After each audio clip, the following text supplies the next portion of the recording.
Students, संभव digital app पर आपका स्वागत है। आज के लेक्चर में अपन पढ़ेंगे प्रोटोजोआ के बारे में कि प्रोटोजोआ के कौन कौन से सामान्य लक्षण होते हैं। प्रोटोजोआ के बारे में पूरा पढ़ेंगे। तो सबसे पहले अपन हेडिंग लगाते हैं, कॉन्सेप्ट ऑफ प्रोटोजोआ।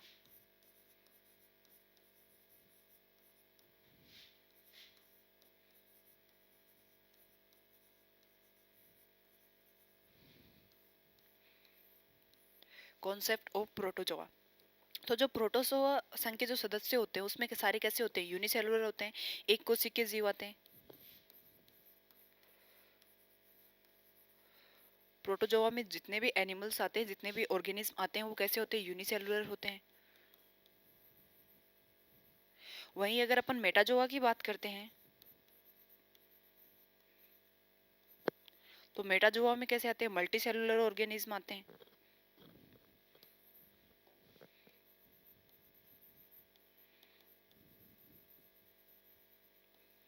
मेटाजोआ में जितने भी जीव आते हैं वो कौन से आते हैं? मल्टी सेलुलर आते हैं, जिसमें एक से अधिक कोशिकाओं से मिलकर, जिनका शरीर जो होता है एक से अधिक कोशिकाओं से मिलकर बना होता है।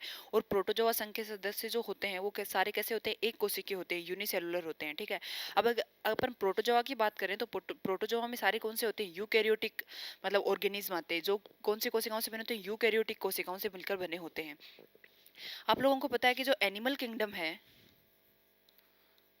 अगर अपन एनिमल किंगडम की बात करते हैं तो इसमें नॉन कोडेट्स होते हैं, कोडेट्स होते हैं। अगर नॉन कोडेट्स और एक फाइलम कौन सा होता है? कोडेटा होता है, कोडेट्स होते हैं। अगर यहाँ पे अपन नॉन कोडेट्स की बात कर रहे हैं तो नॉन कोडेट्स में कौन कौन से फाइलम आते हैं? जैसे पोरीफेरा हो गया,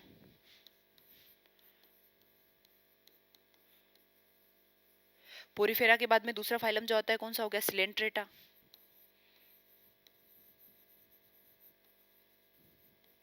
टीनोफोरा,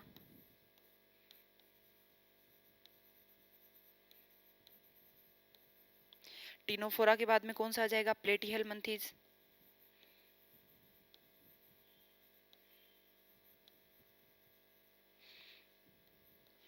फिर एस्केहेलमिन्थीज,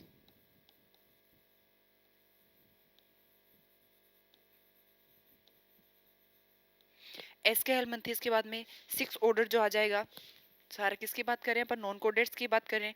सिक्स जो आ जाएगा वो कौन सा आ जाएगा? एनेलिडा।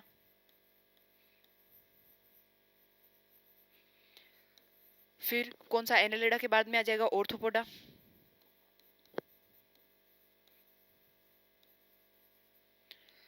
ऑर्थोपोडा के बाद में मोलस्का।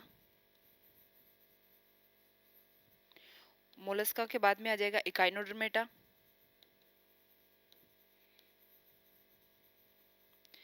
इकाइनोडर्मेटा के बाद में अपन एक फाइलम और बोल सकते हैं, हेमिकोर्डेटा, जो कोर्डेटा और नॉन कोर्डेट्स के बीच की क्या होती है? योजक कड़ी होती है, जिसके अंदर कोर्डेटा से संबंधित लक्षण भी पाए जाते हैं और नॉन कोर्डेट से संबंधित भी लक्षण पाए जाते हैं। तो इसलिए लास्ट कौन सा हो जाता है? हेमिकोर्डेटा। हेमिकोर्डेटा होता है, ये कोर्डेटा व नॉन कोर्डेट्स के बीच की क्या होती है? योजक कड़ी होती है। और यहाँ पे नॉन कोर्डेट्स और लास्ट जो एक और होते हैं वो कौन से होते हैं? कोर्डेट्स होते हैं। तो अगर मोस्टली बात करें तो एनिमल किंगडम को 10 फाइलम में जो है विभक्त किया जाता है, 10 फाइलम में बांटा जाता है। Porifera, Coelenterata, Ctenophora, Platyhelminthes, Aschelminthes, Annelida, Arthropoda, Mollusca, Echinodermata और कौन से आ जाएंगे? कोर्डेटा संघ आ जाएगा। ये एनिमल किंगडम में इनको मतलब इतने सारे फाइलम होते हैं, जिसमें क्या होते हैं? अलग अलग ऑर्गेनिज्म को, अलग अलग जीवों को इनके अंदर रखा जाता है। यहाँ पे अपन किसकी बात कर रहे हैं? प्रोटोजोआ के बारे में बात कर रहे हैं। तो प्रोटोजोआ संघ के जो सदस्य होते हैं, पृथ्वी पर बनने वाले जो सबसे पहले जीव थे उनको प्रोटोजोआ संघ के अंदर शामिल किया गया था। ठीक है। तो अपन इसमें बोल सकते हैं कि सबसे पहले पृथ्वी पर सबसे पहले बनने वाले जीव थे वो कौन से संघ में कौन से संघ में शामिल किए गए थे? प्रोटोजोआ संघ में शामिल किए गए थे। तो यहाँ पे अपन एक एक पॉइंट लिख लेते हैं। पृथ्वी पर सबसे पहले बनने वाले जीव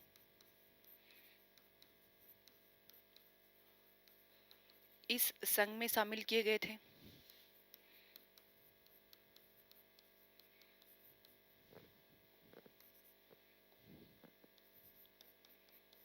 किस संघ में शामिल किए गए थे?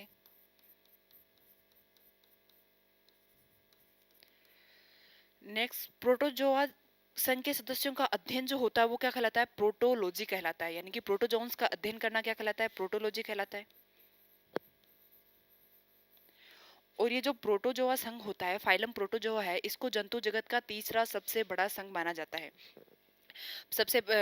तीसरा सबसे बड़ा संघ माना जाता है। अगर प्रथम की बात करें तो कौन सा होता है? ऑर्थोपोडा होता है। तो ये कौन सा होता है? जंतु जगत का तीसरा सबसे बड़ा संघ माना जाता है।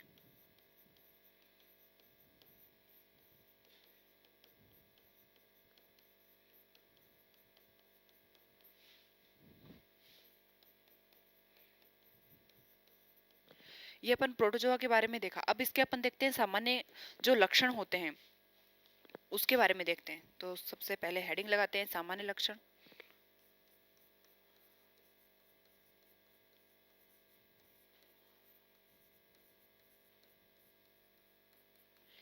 इसके अंदर जितने भी जंतुओं को शामिल किया गया, यानी कि जितने भी प्रोटोजोन्स होते हैं वो कैसे होते हैं? यूकैरियोटिक होते हैं, मतलब यूकैरियोट्स होते हैं। इसमें पाए जाने वाले सारे जो एनिमल्स होते हैं वो कौन से होते हैं? यूकैरियोट्स होते हैं। नेक्स्ट अगर बात करें ये कैसे होते हैं? यूनिसेलुलर होते हैं। यूनिसेलुलर होते हैं, एक कोशिकीय होते हैं, लेकिन इनका एक कोशिकीय शरीर जो होता है बहुकोशिकीय के मतलब बहुकोशिकीय जैसे सारी जैविक क्रियाएं करते हैं। जितनी भी जैविक क्रियाएं होती हैं इसमें जो एक मतलब इनका शरीर जो होता है यूनिसेलुलर होता है, एक कोशिका से मिलकर बना होता है, लेकिन वो बहुकोशिकीय जैसे सारी जैविक क्रियाएं कर सकते हैं। अगर इनके वितरण की बात करते हैं तो ये कैसे होते हैं? सर्वव्यापी होते हैं, विश्वव्यापी होते हैं, मतलब ये हर जगह पे प्रेजेंट हो सकते हैं। ठीक है, कैसे होते हैं? सूक्ष्म जीव होते हैं। प्रोटोजोन्स जो होते हैं सूक्ष्म जीव होते हैं।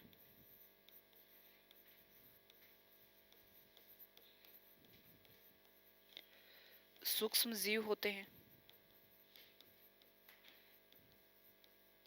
मैंने इनका वितरण का क्या बताया कि ये क्या होते हैं? सर्वव्यापी होते हैं। फिर अपन ऐसे बोल सकते हैं विश्वव्यापी होते हैं। अच्छा, नेक्स्ट पॉइंट ये क्या होते हैं? कॉलोनी में भी रह सकते हैं और एकल भी पाए जाते हैं। ये एकल तथा कॉलोनी में पाए जाते हैं। ठीक है, एकल तथा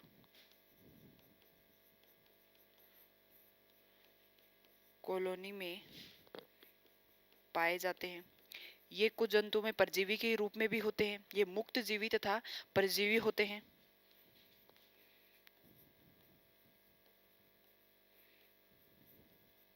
मुक्त जीवी तथा परजीवी भी हो सकते हैं।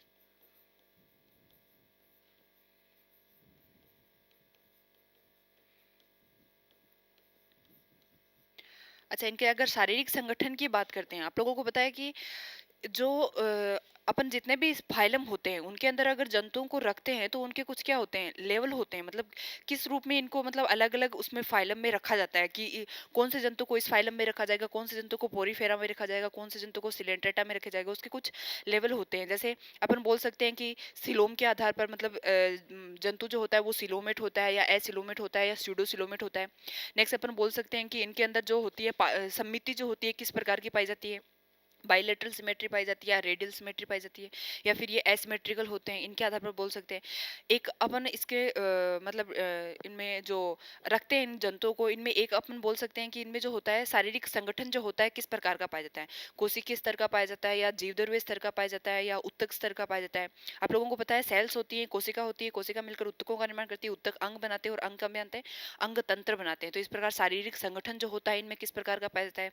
कैसा इनमें श्वसन तंत्र पाया जाता है, यूनिसेलुलर होते हैं या मल्टी सेलुलर होते हैं। ये कुछ लेवल होते हैं जिनके आधार पर क्या होता है, ये जितने भी ऑर्गेनिज्म होते हैं, अगर अपन एनिमल किंगडम की बात करते हैं तो जितने भी एनिमल्स होते हैं उनको अलग अलग फाइलम में क्या किया जाता है? डिवाइड किया जाता है, अलग अलग फाइलम में रखा जाता है, जिनके जो इनके लक्षण होते हैं उनके आधार पर। तो यहाँ पे अपन प्रोटोजोआ की बात करें तो प्रोटोजोआ मैंने बताया कि अपन इसमें अगर शारीरिक संगठन की बात करते हैं तो इनमें शारीरिक संगठन कैसा होता है?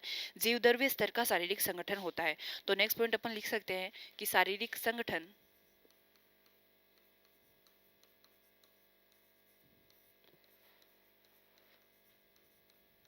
जीवद्रव्य स्तर का होता है।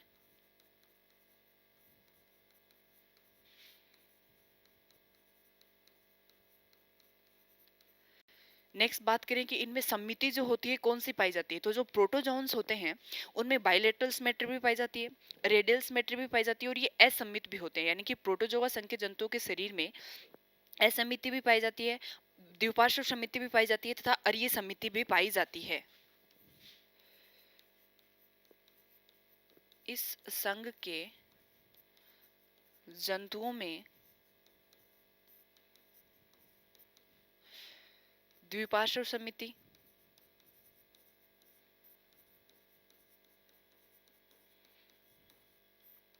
अरीय समिति,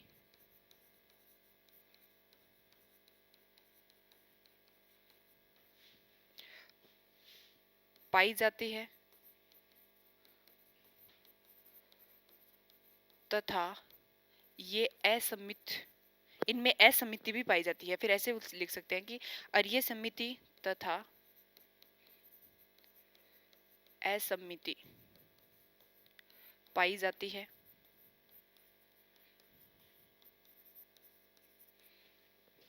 नेक्स्ट इनके गमन की बात करते हैं तो इनमें गमनांग जो होते हैं अलग अलग प्रेजेंट होते हैं, जैसे स्यूडोपोडिया प्रेजेंट होते हैं, फ्लेजिला प्रेजेंट होते हैं, सीलिया प्रेजेंट होते हैं। तो गमनांग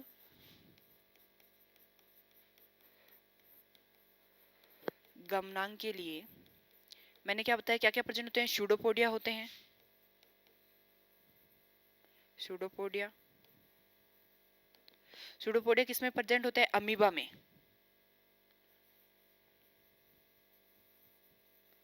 अमीबा के अंदर क्या प्रेजेंट होते हैं, स्यूडोपोडिया प्रेजेंट होते हैं।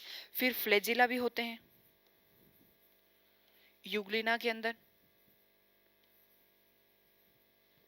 सीलिया भी होते हैं, सीलिया किसमें पाए जाते हैं, पैरामीशियम में, सीलिया किसमें पाए जाते हैं, पैरामीशियम में पाए जाते हैं। तो गमनांग के लिए इसमें क्या क्या प्रेजेंट होते हैं, स्यूडोपोडिया होते हैं, फ्लेजिला होते हैं और सीलिया होते हैं। स्यूडोपोडिया का एग्जांपल मैंने बताया यहाँ पे अमीबा, फ्लेजिला का एग्जांपल बताया यूग्लिना और सीलिया का एग्जांपल बताया पैरामीशियम। तो ये क्या होते हैं, इनमें गमनांग के लिए कुछ अंग प्रेजेंट होते हैं, फ्लेजिला, सीलिया और स्यूडोपोडिया। नेक्स्ट अपन बात करें ये जो अगर एलवण जल में, मैंने क्या बताया, जो प्रोटोजोन्स होते हैं सर्वव्यापी होते हैं, विश्वव्यापी होते हैं, यानी कि जल में भी पाए जाएंगे, हर जगह पे प्रेजेंट होते हैं। तो जो अलवण जल में पाए जाने वाले जो प्रोटोजोन्स होते हैं उनके शरीर के अंदर प्राशन नियमन के लिए क्या पाई जाती है, संकुचनशील रिक्तिका पाई जाती है। प्राशन नियमन के लिए संकुचनशील रिक्तिका होती है, और जो संकुचनशील रिक्तिका होती है जरूरी नहीं है वो एक ही होती है, ये कुछ जंतुओं में एक होती है, कुछ जंतुओं में एक से अधिक भी हो सकती है। जैसे पैरामीशियम होते हैं उसमें 2 संकुचनशील रिक्तिका होती है। तो क्या बताया इसमें, प्राशन नियमन के लिए इसमें क्या पाई जाती है, संकुचनशील रिक्तिका पाई जाती है। तो नेक्स्ट पॉइंट अपन लिख सकते हैं,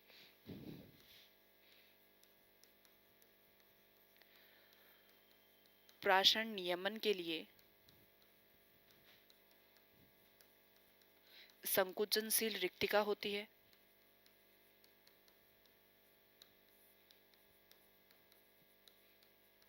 रिक्तिका पाई जाती है। अब ये जो संकुचनशील रिक्तिका होती है एक भी हो सकती है तथा दो भी हो सकती है। जैसे पैरामीशियम जो होता है उसमें कितनी संकुचनशील रिक्तिका पाई जाती है, 2, और अमीबा में एक संकुचनशील रिक्तिका पाई जाती है। अमीबा में एक संकुचनशील रिक्तिका,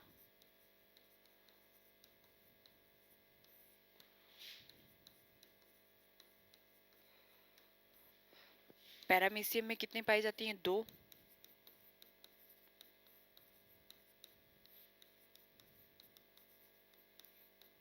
दो संकुचनशील रिक्तिका जो होती है वो पाई जाती है।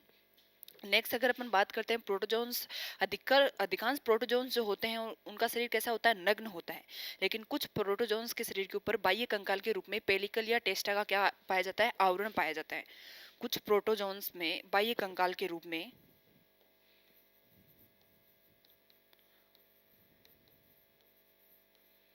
कुछ प्रोटोजोन्स में बाह्य कंकाल के रूप में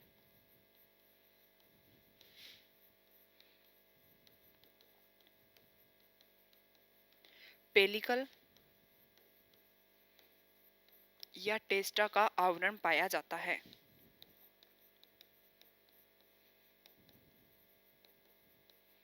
आवरण पाया जाता है। मैंने क्या बताया, अधिकांश जो प्रोटोजोन्स होते हैं उनका शरीर कैसा होता है, नग्न होता है।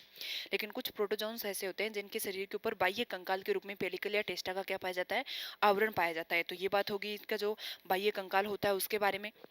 नेक्स्ट अगर अपन देखें, इनमें श्वसन तंत्र, उत्सर्जन तंत्र, जितने भी ये तंत्र होते हैं, क्या होते हैं, अब्सेंट होते हैं। यानी कि इनमें श्वसन तंत्र अब्सेंट होता है, उत्सर्जन तंत्र अब्सेंट होता है। तो अगर श्वसन तंत्र और उत्सर्जन तंत्र अब्सेंट होता है तो किसके द्वारा होगा, इनमें जो श्वसन और उत्सर्जन की प्रक्रिया होती है शरीर की सामान्य सतह द्वारा होती है। कौन सी विधि द्वारा होगी, विसरण विधि द्वारा होगी। तो नेक्स्ट पॉइंट अपन लिख सकते हैं, इनमें श्वसन व उत्सर्जन, श्वसन व उत्सर्जन शरीर की सामान्य सतह द्वारा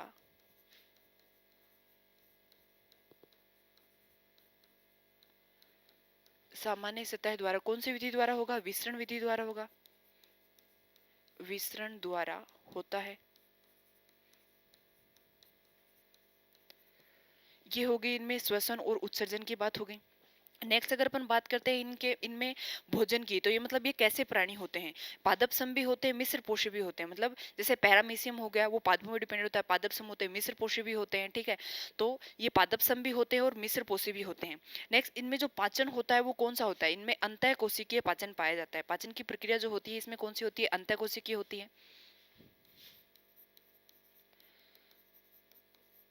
अंतः कोशिकीय पाचन होता है।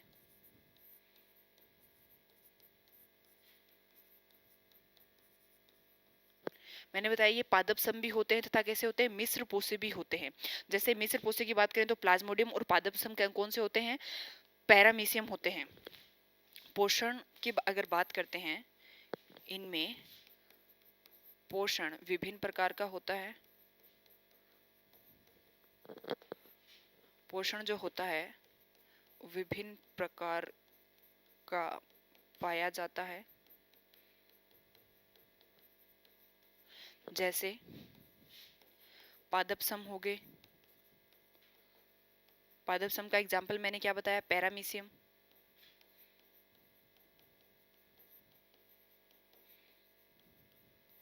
मिश्र पोषी होते हैं जैसे प्लाज्मोडियम हो गया।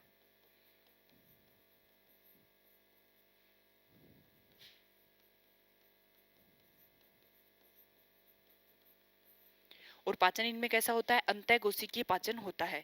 तो ये बात होगी इनके पाचन से रिलेटेड, भोजन से रिलेटेड होगी। नेक्स्ट अगर अपन बात करें, ये जो प्रोटोजोन्स होते हैं इनमें जनन जो होता है किस प्रकार का पाया जाता है, इनमें लैंगिक जनन भी पाया जाता है, अलैंगिक जनन भी पाया जाता है। सामान्यतः तो प्रोटोजोन्स में क्या पाया जाता है, अलैंगिक जनन पाया जाता है। लेकिन कुछ में क्या होता है, लैंगिक जनन भी प्रेजेंट होता है। तो अपन इसमें अगर जनन की बात करते हैं, रिप्रोडक्शन की बात करते हैं, तो इसमें क्या होता है, लैंगिक जनन व अलैंगिक जनन दोनों पाए जाते हैं। इनमें लैंगिक व अलैंगिक जनन पाया जाता है।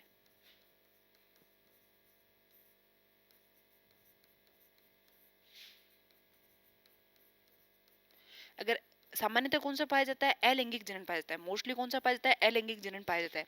अगर अलैंगिक जनन की बात करते हैं तो अलैंगिक जनन कौन सी विधियों द्वारा होता है, द्विविखंडन द्वारा होता है, बहुविखंडन द्वारा होता है। तो नेक्स्ट पॉइंट अपन लिख सकते हैं कि अलैंगिक जनन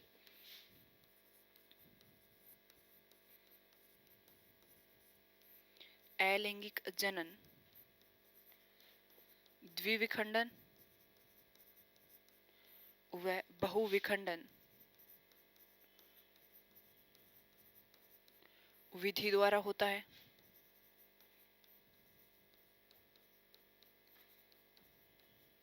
द्विविखंडन व बहुविखंडन विधि द्वारा होता है। लैंगिक जनन जो होता है किस कौन सी विधि द्वारा होता है, संयुग्मन द्वारा होता है। तो लैंगिक जनन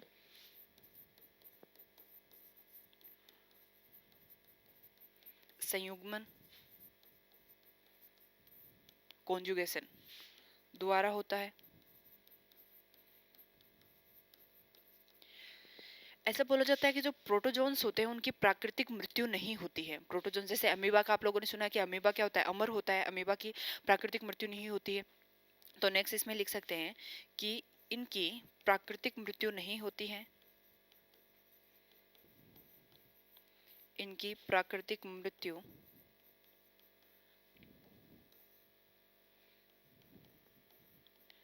नहीं होती है।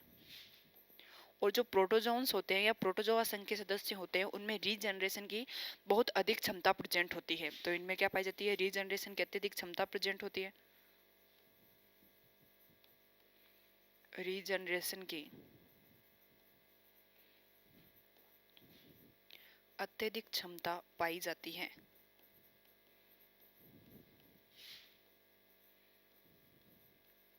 इनमें क्या पाई जाती है, रीजनरेशन की अत्यधिक क्षमता पाई जाती है। तो ये अपने प्रोटोजोआ के कुछ सामान्य लक्षण देखे, जो नॉर्मली जो प्रोटोजोआ संघ के अंदर जो जंतु आते हैं उनमें कौन कौन से सामान्य लक्षण होते हैं उनके बारे में देखा। तो अपन ने बताया कि जो प्रोटोजोअन्स होते हैं, प्रोटोजोआ होते हैं, वो कैसे होते हैं, यूनिसेलुलर होते हैं। अगर मेटाजोआ की बात करते हैं तो वो कैसे होते हैं, मल्टीसेलुलर होते हैं, यानी कि एक से अधिक कोशिकाओं से बने होते हैं। और जो प्रोटोजोअन्स होते हैं वो एक मतलब उनका शरीर जो होता है एक कोशिकीय होता है, एक कोशिका का बना होता है। नेक्स्ट मैंने बताया था कि जो एनिमल किंगडम होता है उसको कितने फाइलम में अगर अपन डिवाइड करते हैं तो कौन से फाइलम में करते हैं। अगर नॉन कोडेट्स की बात करते हैं तो पोरीफेरा हो गया, सिलेंट्रेटा हो गया, टिनोफोरा हो गया, प्लेटीहेलमिन्थीज हो गया, एस्केहेलमिन्थीज, एनेलिडा, ऑर्थोपोडा, मोलस्का, इकाइनोडर्मेटा। और हेमिकोडेटा होता है जो कोडेट्स और नॉन कोडेट्स के बीच की योजक कड़ी। उसको योजक कड़ी क्यों बोलते हैं, क्योंकि उसमें कोडेटा संघ के भी कुछ लक्षण प्रेजेंट होते हैं और जो नॉन कोडेट्स होते हैं उनके भी कुछ लक्षण प्रेजेंट होते हैं। तो जो हेमिकोडेटा होता है उसको कोडेट्स और नॉन कोडेट्स के बीच की क्या बोलते हैं, योजक कड़ी बोलते हैं। लास्ट एक फाइलम होता है वो कौन सा होता है, कोडेट्स होता है। कोडेटा फाइलम होता है जिसके अंदर जितने भी कोडेट्स होते हैं उनको रखा जाता है। फिर यहाँ पे अपन प्रोटोजोआ की बात कर रहे थे तो मैंने बताया कि पृथ्वी पर सबसे पहले बनने वाले जीव थे उनको किसमें शामिल किया गया था, प्रोटोजोआ में शामिल किया गया था। और प्रोटोजोअन्स का अध्ययन करना यानी कि प्रोटोजोआ में जब जो जंतु आते हैं उनका अध्ययन करना क्या कहलाता है, प्रोटोलॉजी कहलाता है। और ये जंतु जगत का कौन सा तीसरा सबसे बड़ा संघ होता है। अगर प्रोटोजोआ की बात करते हैं तो ये जंतु जगत का कौन सा तीसरा सबसे बड़ा संघ होता है। फिर अपन ने बात करी थी इसके सामान्य लक्षण के बारे में कि इस संघ के अंदर उन जंतुओं को शामिल किया जाता है जो कैसे हैं, यूकेरियोट्स है, यानी कि यूकेरियोटिक सेल से मिलकर बने होते हैं। सारे कैसे होते हैं, यूनिसेलुलर होते हैं, एक कोशिकीय होते हैं, एक कोशिकीय होते हैं। लेकिन एक कोशिकीय होने के बावजूद भी इनमें इनके शरीर में एक कोशिका होती है, लेकिन ये बहुकोशिकीय जीवों की तरह ही सारी जैविक क्रियाएं करते हैं।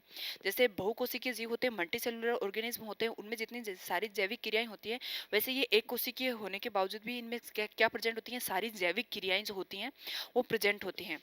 प्रोटोजोन्स जो होते हैं कैसे होते हैं, सूक्ष्म जीव होते हैं, सर्वव्यापी होते हैं, विश्वव्यापी यानी कि हर जगह प्रेजेंट होते हैं। एकल भी रह सकते हैं, कॉलोनी के अंदर भी रह सकते हैं, मुक्त जीवी भी होते हैं और कैसे होते हैं, प्रजीवी भी होते हैं। नेक्स्ट अपन मैंने बताया था कि इनमें जो शारीरिक संगठन होता है वो कैसा होता है, जीव द्रव्य स्तर का होता है। इस संघ के जंतुओं में कौन सी समिति पाई जाती है, द्विपार्श्व समिति भी प्रेजेंट होती है, अरीय समिति भी होती है, और ये कैसे होते हैं, असमित भी होते हैं। यानी कि जो सिमेट्री होती है इनके अंदर वो बायलेटरल सिमेट्री भी होती है, रेडियल सिमेट्री भी होती है, और ये एसिमेट्रिकल भी होते हैं। गमनांक के लिए इनमें सोडोपोडिया होते हैं, फ्लैजिला होते हैं और शीलिया होते हैं। सोडोपोडिया का एग्जाम्पल मैंने यहाँ पे बता रखा है, अमीबा हो गया। फ्लैजिला का एग्जाम्पल हो गया यूग्लिना। और सीलिया किसमें पाया जाता है, पैरामीशियम में पाया जाता है। यानी कि गमन के लिए इनमें ये संरचनाएं पाई जाती हैं, स्यूडोपोडिया हो गया, फ्लेजिला हो गया और सीलिया हो गया। नेक्स्ट मैंने बताया था इनमें प्रासरण नियमन के लिए क्या पाई जाती है, संकुचनशील रिक्तिका पाई जाती है। ये सर्वव्यापी होते हैं यानी कि जल में भी प्रेजेंट हो गए। तो अगर अलवण जल में रहने वाले जो प्रोटोजोन्स होते हैं जो अलवण जल में पाए जाते हैं उनमें प्रासरण नियमन के लिए क्या पाई जाती है, संकुचनशील रिक्तिका प्रेजेंट होती है। अभी जो संकुचनशील रिक्तिका होती है कुछ प्रोटोजोन्स में कितनी होती है, एक होती है, कुछ में कितनी होती है, दो होती है। जैसे यहाँ पे मैंने एग्जाम्पल लेके चला कि अमीबा जो होता है उसमें एक संकुचनशील रिक्तिका होती है, पैरामीशियम जो होते हैं उसमें दो संकुचनशील रिक्तिका होती है। नेक्स्ट मैंने बताया कि अधिकांश प्रोटोजोन्स जो होते हैं उनका शरीर कैसा होता है, नग्न होता है। नग्न होता है, लेकिन कुछ प्रोटोजोन्स के शरीर में क्या पाया जाता है, बाह्य कंकाल के रूप में पेलिकल तथा टेस्टा का आवरण पाया जाता है। वैसे तो इनका शरीर नग्न होता है, लेकिन कुछ प्रोटोजोन्स में क्या पाया जाता है, पेलिकल और टेस्टा का आवरण पाया जाता है जो बाह्य कंकाल के रूप में होता है। नेक्स्ट मैंने बताया इनमें श्वसन तंत्र भी नहीं पाया जाता है, उत्सर्जन तंत्र भी प्रेजेंट नहीं होता है। तो इनमें श्वसन और उत्सर्जन किसके द्वारा होता है, शरीर की सामान्य सतह द्वारा होता है, विसरण विधि द्वारा होता है। अगर इनके पाचन की बात करते हैं तो एक खाद्य रिक्तिका में होता है और कैसा होता है, अंतःकोशिकीय होता है। और इनमें पोषण जो होता है, पादपसम भी होते हैं, मिश्र पोषी भी होते हैं। पादपसम जैसे पैरामीशियम हो गया, मिश्र पोषी जैसे क्या हो गया, प्लाज्मोडियम हो गया। तो इस प्रकार इनमें ये भोजन पाया जाता है। नेक्स्ट अगर अपन बात करते हैं कि इनमें जनन जो होता है दोनों प्रकार का होता है, लैंगिक जनन भी प्रेजेंट होता है, अलैंगिक जनन भी पाया जाता है। तो जो अलैंगिक सामान्यतः कौन सा पाया जाता है, अलैंगिक जनन पाया जाता है। अलैंगिक जनन द्विविखंडन व बहुविखंडन विधि द्वारा पाया जाता है। लैंगिक जनन जो होता है संयुग्मन विधि द्वारा, कॉन्जुगेशन विधि द्वारा पाया जाता है। फिर मैंने बताया कि जो प्रोटोजोन्स होते हैं इनकी प्राकृतिक मृत्यु नहीं होती है, इनमें प्राकृतिक मृत्यु नहीं होती। जैसे अमीबा अपन बोलते हैं कि अमीबा की क्या नहीं होती है, अमीबा अमर होता है, उसकी प्राकृतिक मृत्यु नहीं होती है। और एक और इनका जो स्पेसिफिक करेक्टर होता है कि ये जो प्रोटोजोन्स होते हैं, इनमें क्या पाया जाता है, रीजनरेशन की अत्यधिक क्षमता पाई जाती है। रीजनरेशन का मतलब हो गया कि इनमें पुनरुत्थान की क्षमता पाई जाती है। मतलब पुनरुत्थान क्या होता है कि जैसे कोई इनका शरीर का कोई हिस्सा अगर टूटकर अलग हो जाता है तो उसमें वो क्या कर लेता है, एक पूरे जीव का निर्माण कर लेता है। उसमें क्या पाई जाती है, वो दोबारा से वो हिस्सा जो होता है बन जाता है, या उससे उस हिस्से से पूरे जीव का निर्माण हो जाता है। इस प्रकार से इसमें क्या पाई जाती है, पुनरुत्थान की क्षमता पाई जाती है, रीजनरेशन की क्षमता प्रेजेंट होती है। तो ये आज के लेक्चर में अपन ने देखा प्रोटोजोन्स के बारे में, प्रोटोजोन के जो सामान्य लक्षण थे उनके बारे में। मिलते हैं नेक्स्ट लेक्चर में। Thank you.